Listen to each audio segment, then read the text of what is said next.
this video, we'll be starting with chapter 9, where we will study about list. Now, this chapter is divided into 4 video sessions. The first part, which you will see now, we will have an introduction to the data type called list. In the next video, we will study list operations and list traversal. In the third part, we will study built-in functions in list and how they operate. And in the last part, we will see list manipulation and some programs related to list. So now let us begin with introduction of a list. So list is a ordered sequence of different elements. Now when we studied data type in the previous chapter, you remember there are 3 types of sequence data type defined in Python, right? The first one was string, which we studied in the previous chapter. And in this chapter, we will study about the next sequence data type called list. And in the next chapter, we will study the third type of sequence, which is called tuple. So our aim is to study list, okay, in this chapter. So a list can have element of different data types, unlike a string. So that's a fundamental difference between a string and a list. Okay, so inside string, all we can have were characters. Once you work with the list, you will understand list can have integer values, list can have floating point numbers, list can have words inside it or complete sentences inside it, list can have individual characters inside it, right? So list can actually combine different types of data types inside it. Okay, now list is represented by a square bracket. So list starts with a starting square bracket and it ends with a ending square bracket. Now here you can see we have an example for list. So this list is actually stored into a variable called list1. This list on the right side, it has 1, 2, 3, 4, 5 elements inside it. Okay, the first element 2.3 is a floating point number. The next element 5 is an integer. You can see the last element is a string. So that is why I told you inside a list you can have different data types. Okay, so that is what we have studied here. So inside a list you can have all the different types of data types, and it is even possible to have a list inside another list, because you see list is also a data type. You can also have a tuple inside a list. So those kind of examples we will study in the advanced topic. So right now let us understand inside a list you can have many elements with different data types. Okay, so now let us continue. Now here we have some examples of list. So here again, see the first list I'm going to create is with variable list1. Now the list that I'm going to store into list1 has only integer values. Okay, it has values 1, 3, 5, 7, 9. After that, this print statement will print the content of list1, and the output you will see the list is printed out. Now here I am going to create another list, list2. Now how many elements does list2 have? Okay, so here you can see this is the first element, which is L. This is the second element, which is a character E. This is the third element, which is character N. This is the fourth element, which is character Z. It goes like that. So here it has 9 elements altogether. And after that, if you print list2, it will print the individual elements of this list. This will be the output. Now the last list for the slide, list3. Now in here we have a combination of different data types, right? We have an integer value 23, 45.8 is a floating point value, and high is a string. Now all these 3 can be clubbed in a list, and it is stored inside the variable list3. Okay, so here you can see this is an example of mixed data types. And after that, if you try to print list3, you will see the result like 23, 45.78 and high. Now let us continue to the next slide. Now how you can access elements of a list. Now we should understand list, string and tuple. All these 3 belongs to sequence data type in Python. So they have striking similarity. So in the previous chapter, we have studied about how you can work on a string. Now, if you remember that properly, then working with list is going to be really easy for you, because the method is same. So for example, if I have a list called list1, now inside here, if I store some values, maybe 10, 11.3 and a string called high, Okay, and I close the list. Now how we can access this? Now you see the position value, I would say 10 is the first element, 11.3 is the second element, and high is the third element. But inside Python, the position value is stored in something called as index value. And always the index value starts at 0.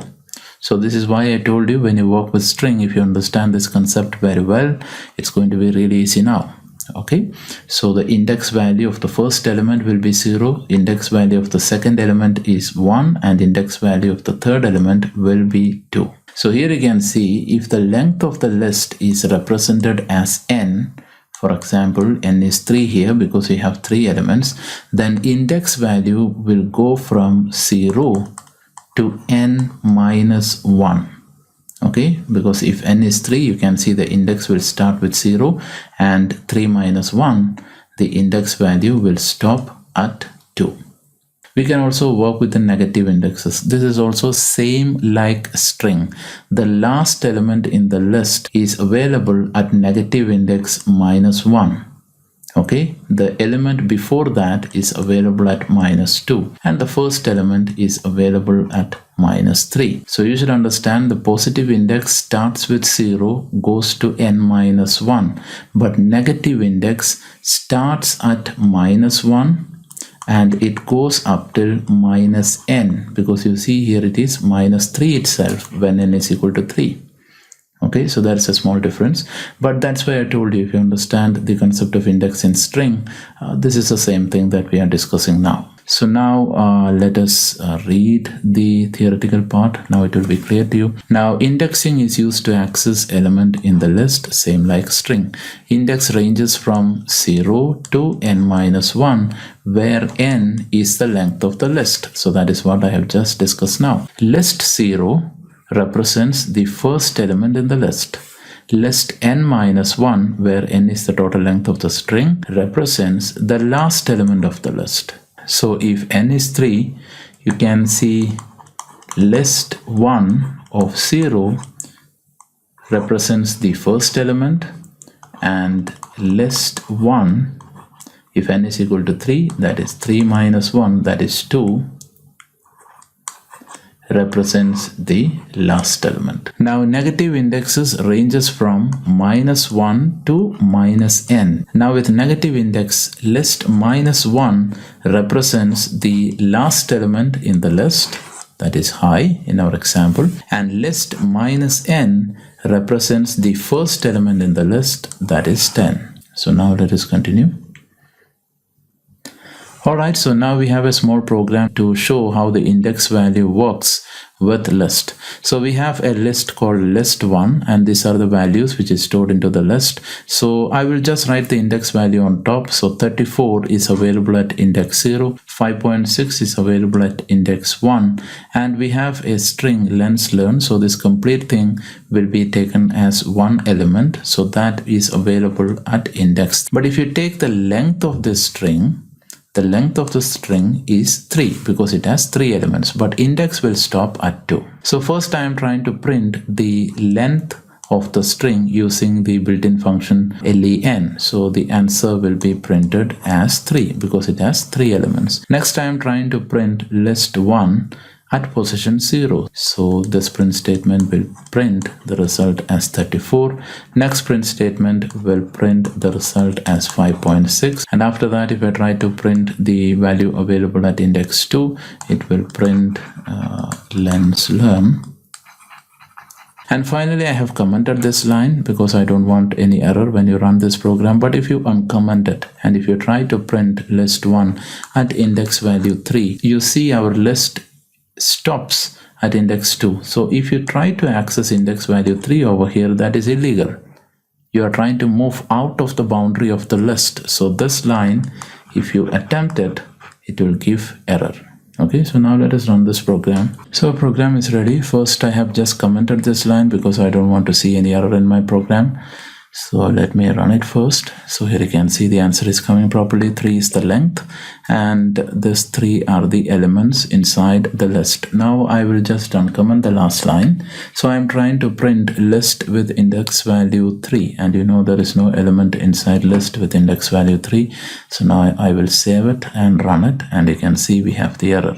Okay, list index out of range. You're trying to move out of list, which is not permitted in Python, and it is giving error. So now let us continue. This is the same program, but now we are trying to access the list element with negative indexes. Why we are working on negative indexes so much is because of two reasons. First, if you want to reverse a list or reverse the string, you always remember we need to have an understanding of negative indexes, right? And also there can be chance of many multiple choice questions using negative indexes. Okay, so you should be clear about it. So here also we have the same list. I will write the negative indexes now. So the last element will have index -1. Before that element will have -2, and the first element will have index -3. Okay, so negative index goes from -n to -1. So you can see the length is 3, so it goes up till -3. Now once you print the length of the string, you will get the same value as result because it has 3 elements inside it. Now if I try to print the list with index value -1, this will print length because that is available at index -1. So the output is going to be length. Now the next line will print 5.6. Immediately after that, it will print 34. Now I have commented the last line. Here you can see I'm trying to access index -4. Now -4 is not available here. There is nothing. There I'm trying to move out of the boundary of the list. So this line, this print statement should give me error. Okay, so now let us run the program. Now our program is ready. I'll just run it. You can see we get the output as expected. 3 is the length, and first I am printing the value available at -1. So you can see here first I will print length, and after that 5.6 and 34. So now let us remove the comment from the last print statement. So now I'm trying to print an index value which is not available inside my list 1. So I will save it. I'll try to run it. Now you see again you got an error, list index out of range. So when you give the index value whether positive or negative, you have to be very clear that you are referring to a value inside the list, not outside of it. Okay. Now we are going to discuss one of the most important advantage of list when compared to other data types, right? Because list is mutable. Now what do you mean by mutable? You might have seen the movie called X-Men, right? So in that movie you can see there are some human beings who got some special power because they were able to mutate, right? So they were able to change from human beings into something different, like a superhero. Right, so that is called as a mutation or a change. So list can change after you have created it. So you can see list is like our X-Men, right? It can change its contents after you have created it.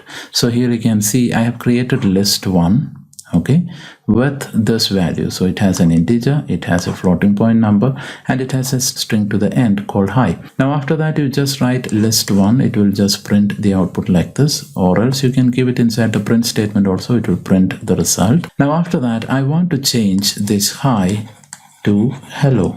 So in most cases, for example with string and with tuple, if you try to do this, it will give error. Right, if you try to change an individual value inside string, it will give error. We have seen that in our previous classes, right? But list doesn't have that problem. You can change individual values inside the list after you have created it.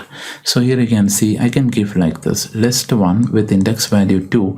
I can give the new value as hello. So here this is index 0, this is index 1, this is index 2. So when I say index 2, I am trying to override this hi with hello. This is accepted. But if you try the same thing with a string, it is going to give error. For example, if I have a string called lenz, so L is available at index 0, E is available at index 1, this is 2, and this is 3, and after that, so this is string 1. Okay, so after that if I write string 1 with index value 0, if I try to change it to capital L, this will give error. okay, because string is immutable.